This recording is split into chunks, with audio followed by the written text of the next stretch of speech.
Good morning, XIMB. Good. There are certain collaborations which are rule-based. Say, there is a rule that you will drive on the left side of the road, and you have to follow that. And if you are following that, you are collaborating with the traffic authorities. You are collaborating with the law and order.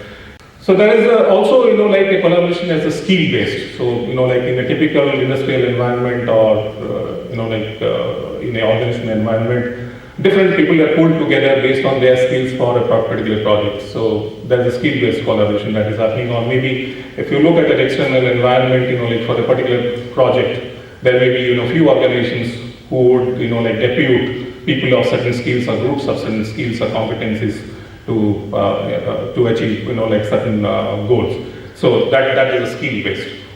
There's other kind of, collaboration, which is creative and complex, mostly, R&D organizations and, academic institutions, which are trying to, collaborate within the institution as well as outside the institution. Some of the examples were given by Professor Mahanti himself when he mentioned about Microsoft and TCS example.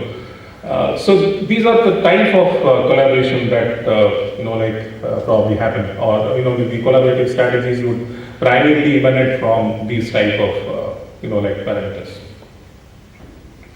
Since I'm from power sector, I thought it's to start with, I'll just present the picture of the simple value chain in the power sector, which starts with the generation of electricity.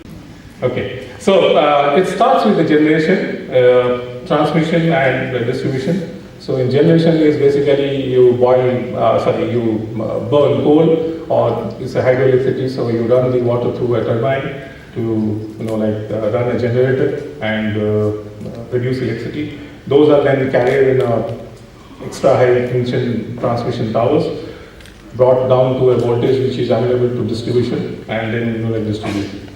So if a particular generation company is generating X megawatts of power, ideally, if everything goes well, then the transmission and distribution loss would not be more than 3 to 4%, and then probably 0.97 megawatt will be reaching your, a distribution company which is responsible for giving you electricity. But what is happening in the Indian context is, if the cost of the generation of power is Y, okay, so out of that, at the distribution end, only 0.6 Y is being recovered from the consumers. Okay, so around 40% of losses are in this sector. To put it more simplistically, if you go to the electricity distribution sector, this is how a rupee is normally earned in a distribution company and how a rupee is usually spent.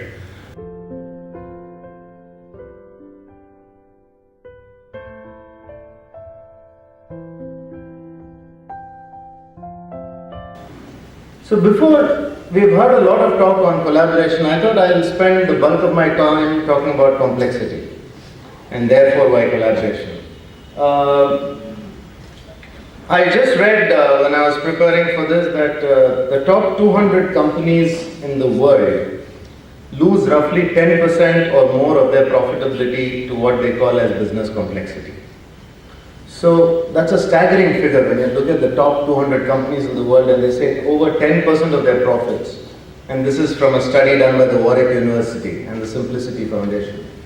And they say that that is the extent of loss which complexity can bring into the system.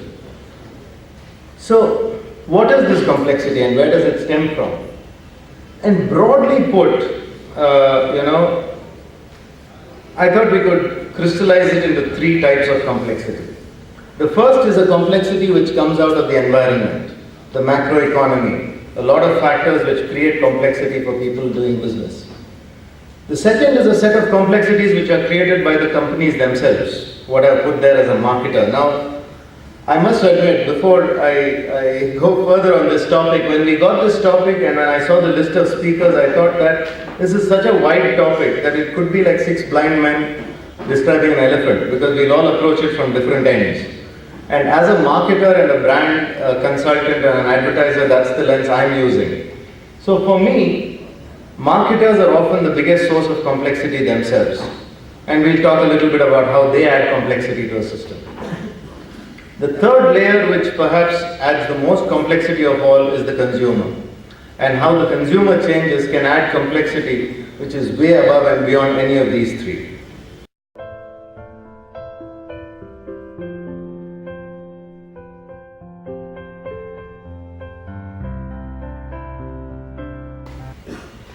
Now, why collaboration is important, and how global organizations should evolve.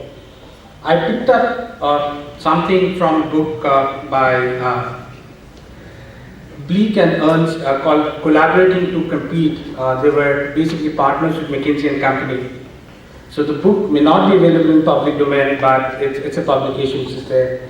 And they compared global organizations as amoebas, and why the amoebas are basically get their nourishment from the outer environment, and they have a permissible wall around them. So they allow everything to come in and allow whatever they have to go out. They change their shape continuously to adapt to the environment, and there is always a give and take relationship for an amoeba. In spite of all that, they maintain their integrity and identity, which is core to the amoeba. So it's the core competency. If you see the chart on the right, I tried to define what an extended organization would be for future. So every organization will have its focus on its core competency and depend on others to get the services and servicing their customers and launch products in the market. Now, what will be a global, truly collaborative company? So I picked up from a book again. I'll read it out for you because it's a little difficult. So a truly collaborative company is an open, modular organization that is integrated with the fabric of network economy and operates under a business model that makes economic sense in the new global landscape. So it talks about more or less like an amoeba, which has this permeable outer structure, but it maintains its integrity and looks at the outer environment for other services and its nourishment to survive in this world. Thank you very much.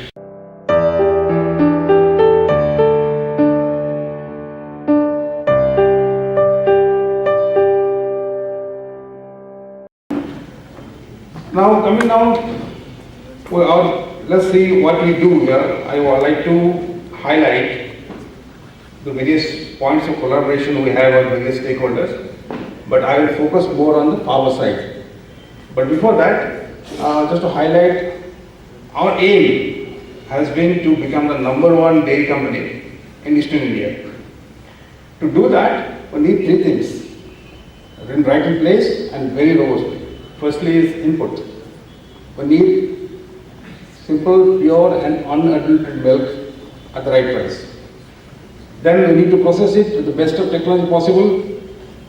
And lastly, with a very robust logistics, we need to procure milk as well as go for the distribution.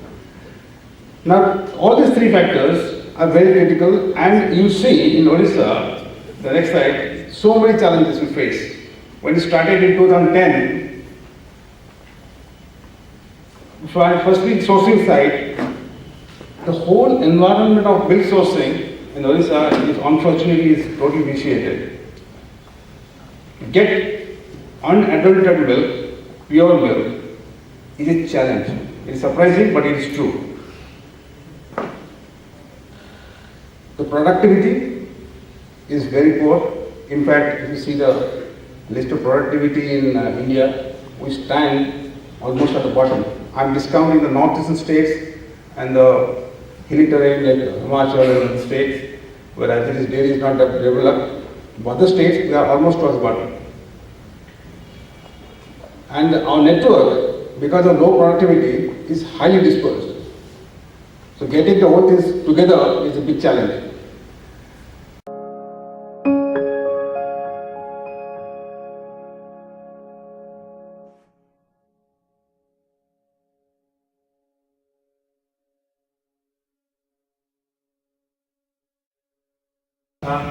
The example I talked about in Christ Club, where actually they collaborated with suppliers to bring down the cost.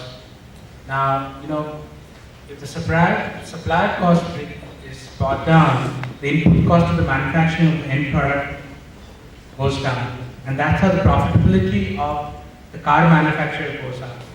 But, most of the practice has been, okay, how do I drive down cost by asking for lower prices from most of the suppliers. But in the Chrysler example, they realized that if they bring down the cost, the quality will get compromised. And that has been the case. So they work with most of the suppliers to, bring down the cost, but without hurting the profitability of the supplier.